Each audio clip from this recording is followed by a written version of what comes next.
안녕하세요. 미래를 설계하라 경제S 진행의 김아영입니다.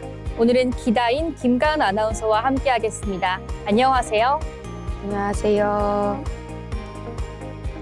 오늘 시장의 시선은 단연 엔비디아를 향하고 있습니다. 간밤 뉴욕 증시는 엔비디아 실적 발표를 앞두고 반도체주를 중심으로 반등에 성공했습니다. 엔비디아가 2% 넘게 오르며 7거래일 연속 하락세를 끊었고 AMD와 마이크론 등 주요 반도체주도 동반 강세를 보였는데요. 최근 AI 산업을 둘러싸고 막대한 투자 규모에 비해 실제 수익성이 충분한지를 놓고 시장의 의구심이 커진 만큼 이번 엔비디아의 실적은 단순한 한 기업의 성적표를 넘어 AI 반도체 업종 전반의 투자 심리를 가를 중요한 분기점으로 꼽히고 있습니다. 특히 시장에서는 AI 가속기 수요가 얼마나 이어질지, 높은 수익성을 유지할 수 있을지와 함께 중국 시장에서의 사업 전망에도 주목하고 있는데요. 여기에 오늘 밤에는 미국의 주요 경제 지표도 예정돼 있는 만큼 미국 경기와 물가의 흐름을 둘러싼 시장의 해석에도 관심이 쏠리고 있습니다. 오늘 경제S에서는 글로벌 증시의 최대 관심사로 떠오른 엔비디아 실적 전망부터 AI와 반도체 시장의 향방, 그리고 국내외 증시를 움직이는 주요 경제 이슈까지 자세히 짚어보겠습니다. 그럼 먼저 뉴욕 증시부터 살펴봐야겠죠. 기다인 아나운서가 준비해 주셨는데요. 어떤 소식이 있을까요? 네, 오늘 글로벌 시장은 미국과 캐나다 사이의 거센 관세 전쟁, 중동발 긴장 완화에 따른 뉴욕 증시의 반등, 그리고 연내 북미 정상회담 가시화라는 굵직한 대외 변수들이 맞물리며 숨가쁜 흐름을 보였습니다. 지금부터 세 가지 주요 소식을 차례대로 전해드리겠습니다. 첫 번째 소식입니다. 미국과 캐나다 간의 무역 갈등이 전면전 양상으로 치닫고 있습니다.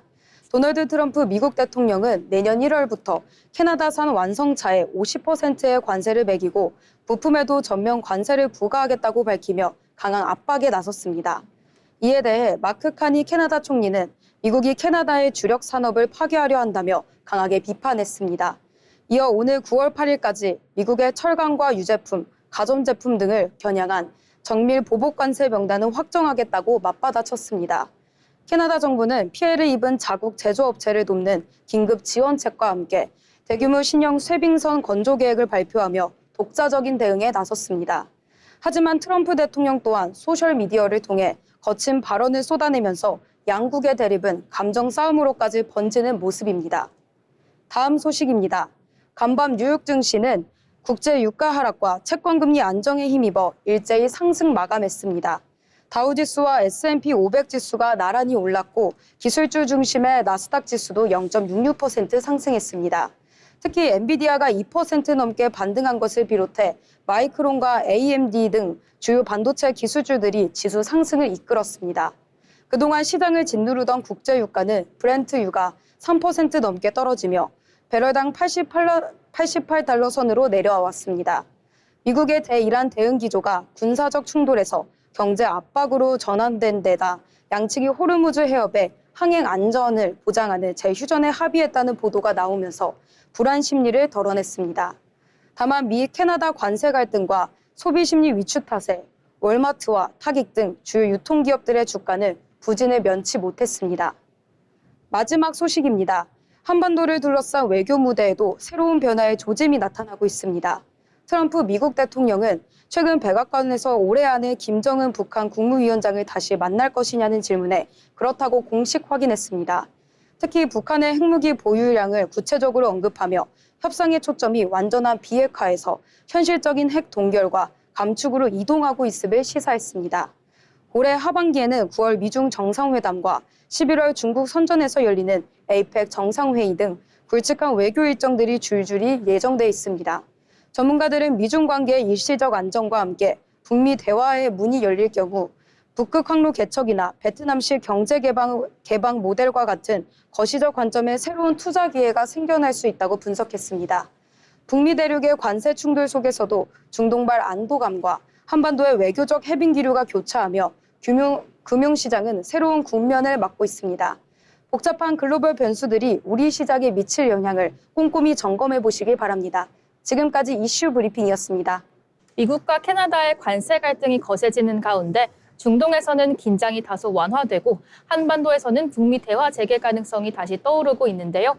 무역 갈등과 지정학적 리스크가 교차하는 상황에서 글로벌 자금 흐름과 국내 증시에 어떤 영향을 미칠지 계속해서 주의 깊게 살펴보셔야겠습니다.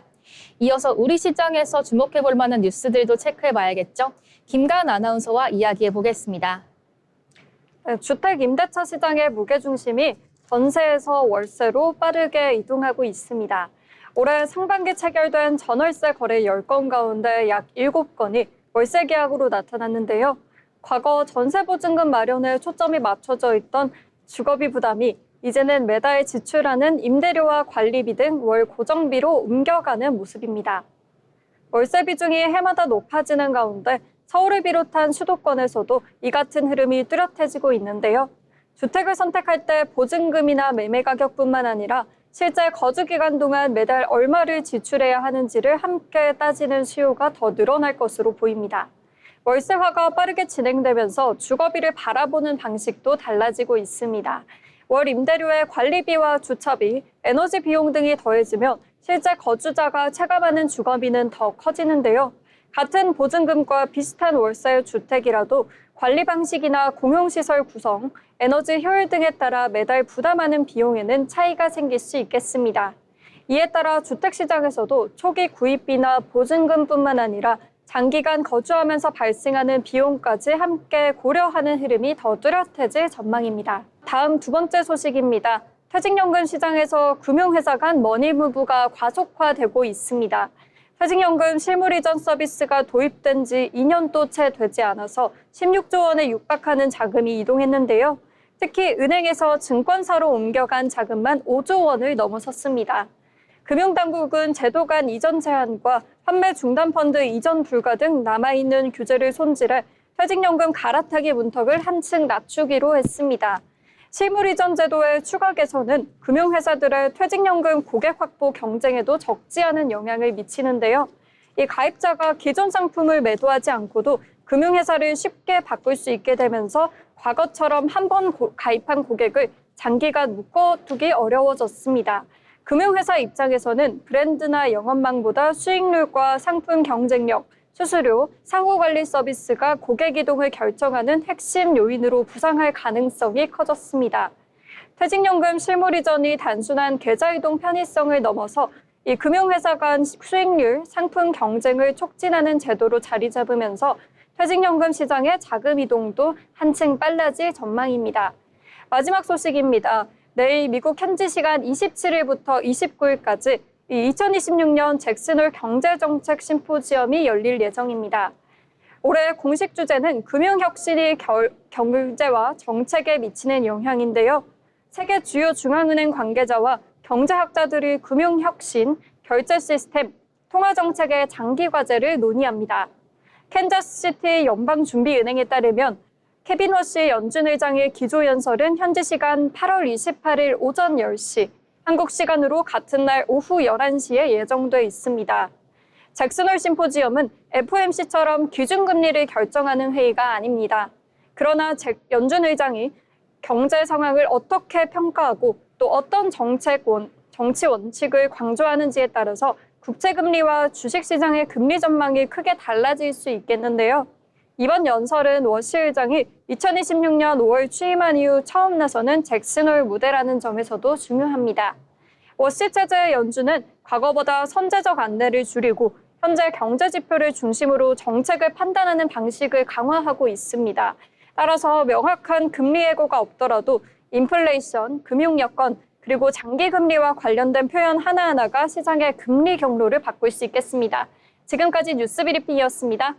오늘은 미 캐나다 관세 갈등과 중동 정세, 북미 대화 가능성 등 글로벌 이슈부터 월세 중심으로 재편되는 주택시장과 퇴직연금 머니무브, 그리고 잭슨홀 심포지엄까지 주요 경제 소식들 살펴봤습니다. 대내외 경제 환경의 변화가 금융시장과 우리 일상에 미치는 영향이 커지고 있는 만큼 글로벌 정세와 통화 정책의 방향은 물론 주거와 노후 자산을 둘러싼 변화까지 계속해서 주의 깊게 살펴보셔야겠습니다.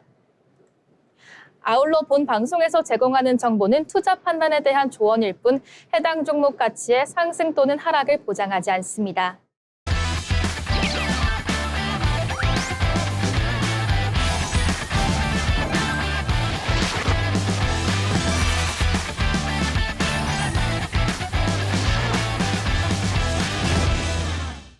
네, 이번 시간은 부자가 되고 싶은 아나운서들이 모여 주식과 경제 이야기 나눠보는 돈의 맛 시간입니다. 먼저 국내 증시 마감 상황 알아봐야겠죠? 김하늘 아나운서 전해주시죠. 오늘자 마감 시황 전해드립니다. 오늘 국내 증시는 엔비디아 실적 발표를 하루 앞두고 관망 심리가 짙어지는 모습이었습니다.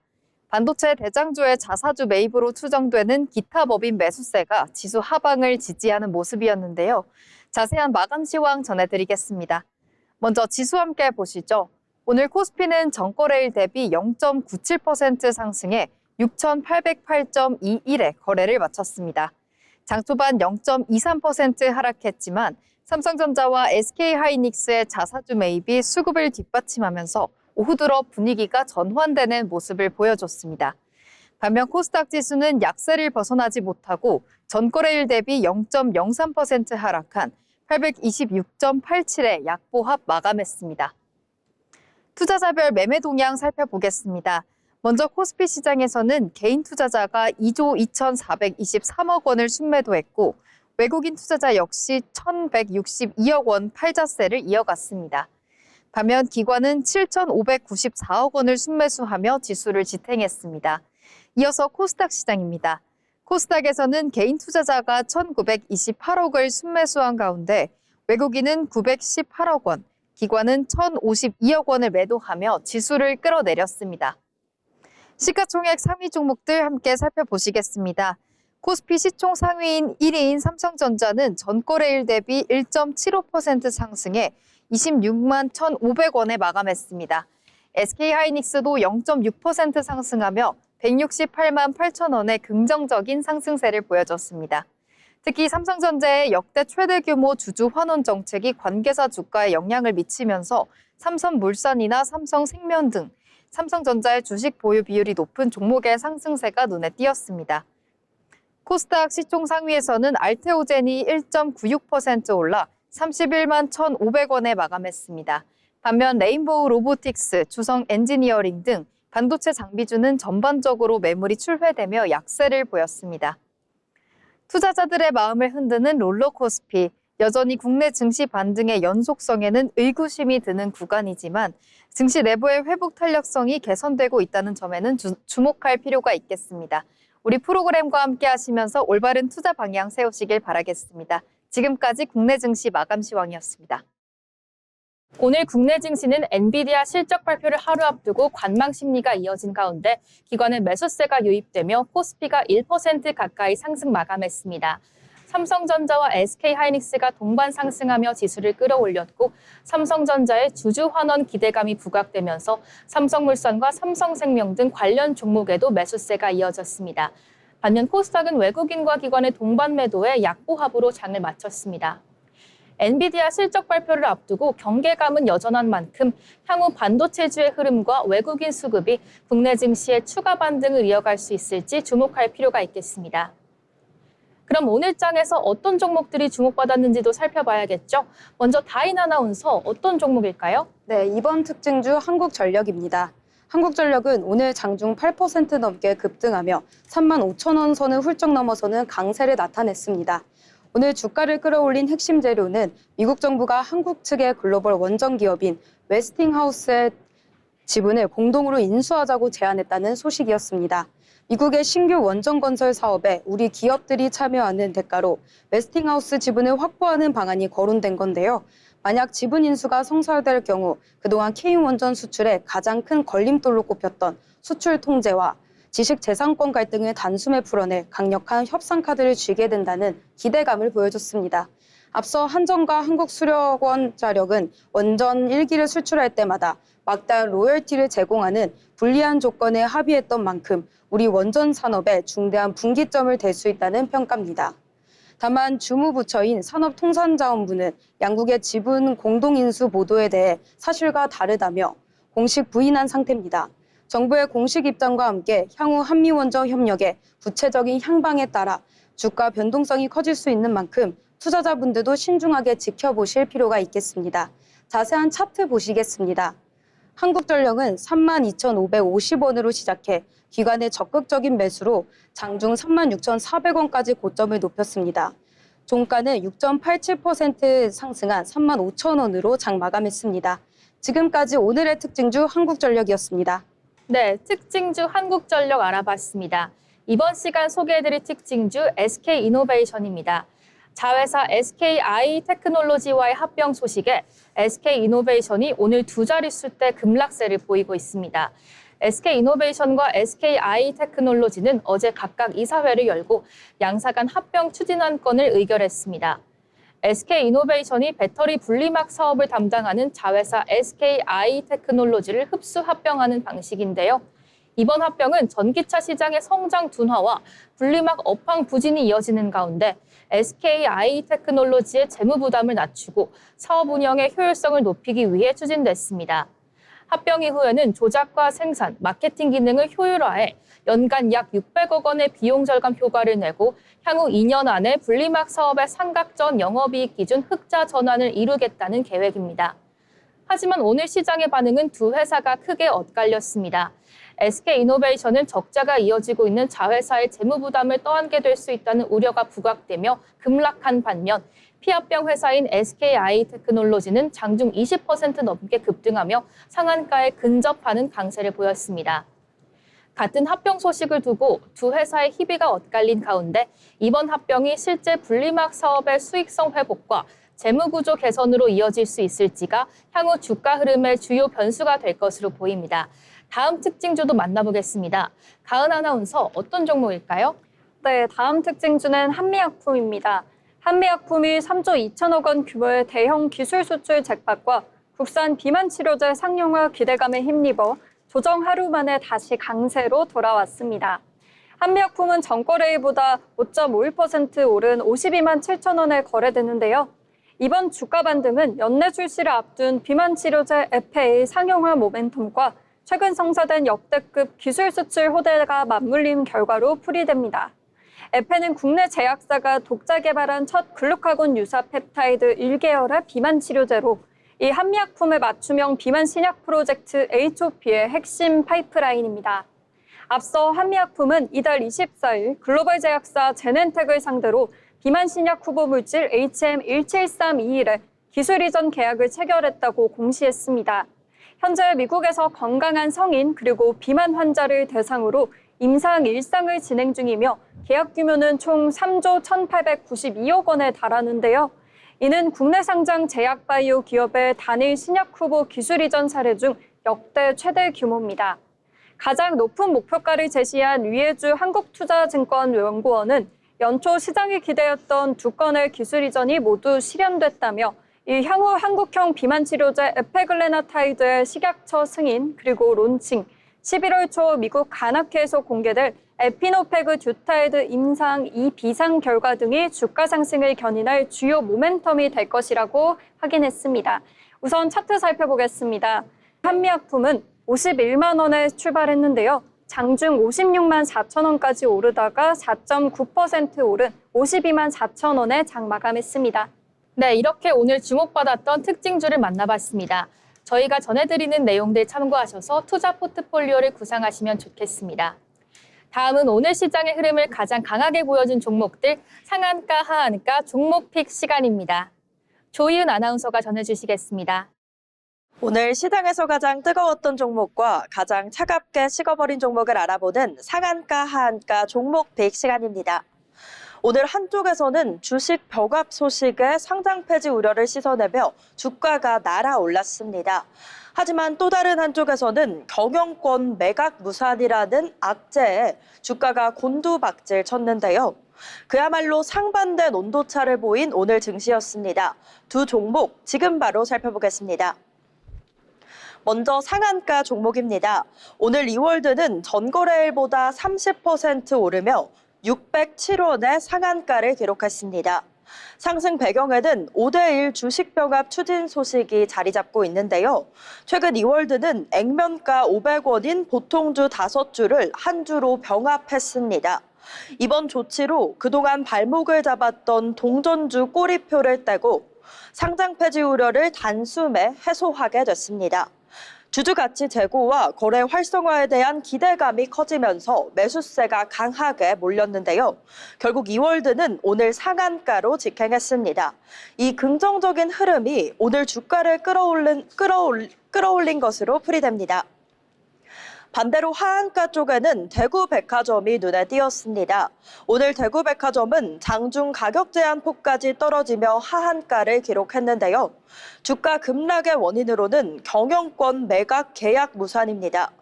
대구백화점은 당초 새 주인을 맞이할 것이라는 소식에 시장에 큰 기대를 모았지만 양수인이 기한 내에 잔금을 납입하지 못했기 때문에 결국 주식 양수도 계약이 해지되고 말았습니다.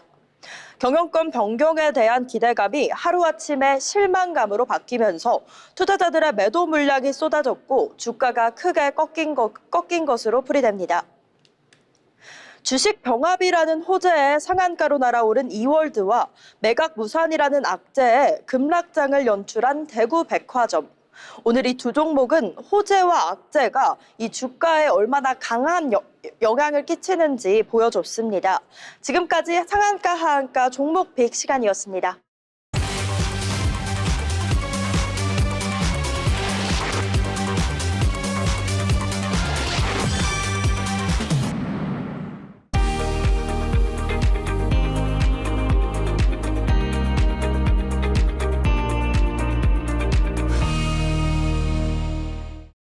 계속해서 증권사에서 발간한 리포트를 알기 쉽게 전해드리는 투자 리포트 시간입니다. 김하늘 아나운서가 전해드립니다. 어려운 증권사 리포트를 알기 쉽게 풀어드리는 투자 리포트 시간입니다. 오늘 살펴볼 리포트는 대신증권의 HMM, 지정학적 수혜는 지속된답니다. 최근 대신증권은 HMM에 대한 투자 의견을 매수로 상향했는데요. 시장에서 우려했던 신조선 공급 과잉보다 지정학적 병목 현상이 가져오는 선복 공급 흡수 효과가 더 크다는 점에 주목했습니다.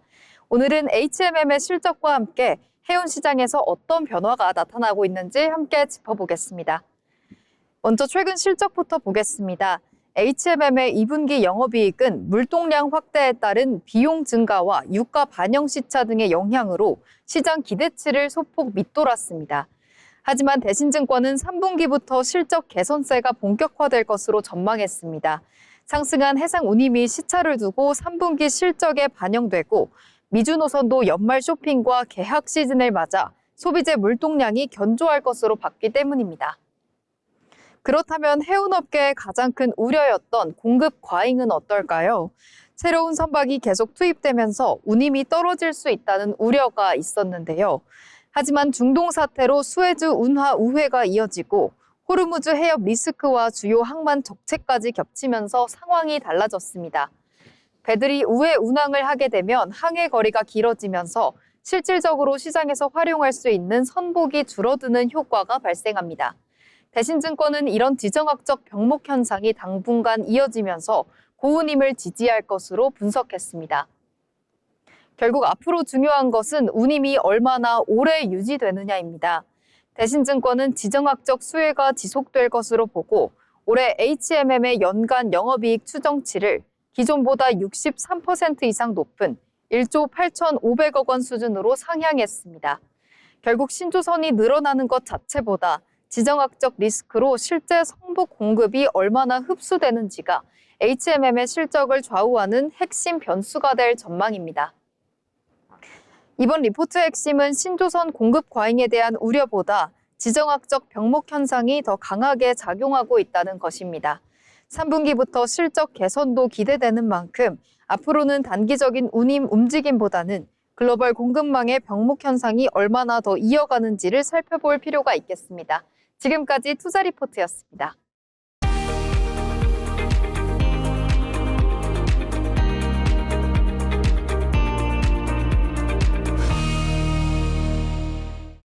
이어서 날씨 전해드리겠습니다. 박재민 아나운서 전해주시죠. 달력은 9월을 향하고 있지만 더위는 아직도 한여름에 머물러 있습니다. 덥고 습한 바람이 불어오면서 전국적으로 체감 33도 안팎의 늦더위가 이어지고 있습니다. 비 소식이 들어있는 수도권과 강원의 폭염은 해제되거나 완화됐는데요. 광주와 부산 등 남부 곳곳에는 여전히 폭염경보 발효 중입니다. 올해는 밤더위도 정말 기록적인데요. 평균 열대야일수는 16.4일로 역대 두 번째로 많습니다. 시원한 옷차림으로 더위 대비해 주셔야겠습니다. 목요일 아침 기온 보겠습니다. 서울이 24도, 대구와 포항은 25도로 출발하겠습니다. 한낮에는 서울이 31도, 광주와 제주도가 34도까지 오르겠습니다. 8호 태풍 사오델은 우리나라 폭염 고기압에 막혀 서쪽으로 이동하고 있습니다. 직접적인 영향은 없겠지만 강한 바람을 불어넣으면서 제주도와 남해상에 풍랑특보가 발효 중이고요. 물결이 최고 5m까지 매우 높게 일겠습니다. 해안가 안전사고에 유의하시길 바랍니다. 태풍이 몰고 온 수증기의 영향으로 내일은 남해안과 제주도에, 금요일에는 충청 이남에 비가 내리겠고요. 주말에는 전국적으로 비가 확대되겠습니다. 비와 함께 더위가 한풀 누그러질 전망입니다. 지금까지 날씨였습니다.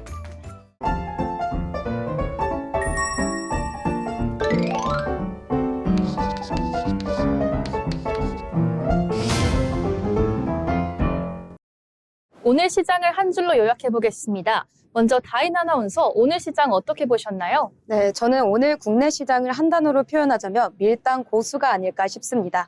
빨간불로 설레게 했다가 파란불도 보이면서 철렁하게 만드는 투자자들의 마음을 아주 쥐락펴락한 하루였습니다.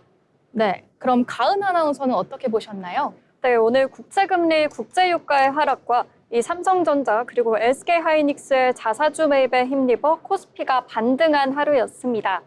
이 엔비디아의 실적 발표 등 대형 이벤트를 앞둔 경계감 속에서도 지정학적인 긴장의 완화 그리고 금리 하락이 지수 하단을 강하게 지지했는데요. 오는 27일 새벽 6시에 엔비디아 2분기 실적이 발표되죠. 이 시장 예상치 상회 여부를 넘어서 인공지능 그리고 반도체 업황의 지속 가능성을 보여줄 수 있을지 계속해서 주목해봐야 할 것 같습니다. 네, 오늘 국내 시장을 한마디로 표현하자면 눈치 게임의 승자가 아닐까 싶습니다. 엔비디아 실적 발표를 앞두고 조심스러운 움직임을 보였지만 삼성전자와 SK하이닉스가 힘을 보태면서 코스피는 결국 상승으로 방향을 잡았는데요. 내일은 눈치 보기에서 한 발 더 나아가서 반도체주의 강세가 시장 전반의 상승 흐름으로 이어지는 힘있는 장세를 보여주길 기대해 보겠습니다. 오늘 방송은 여기서 마치겠습니다. 시청해주신 여러분 고맙습니다.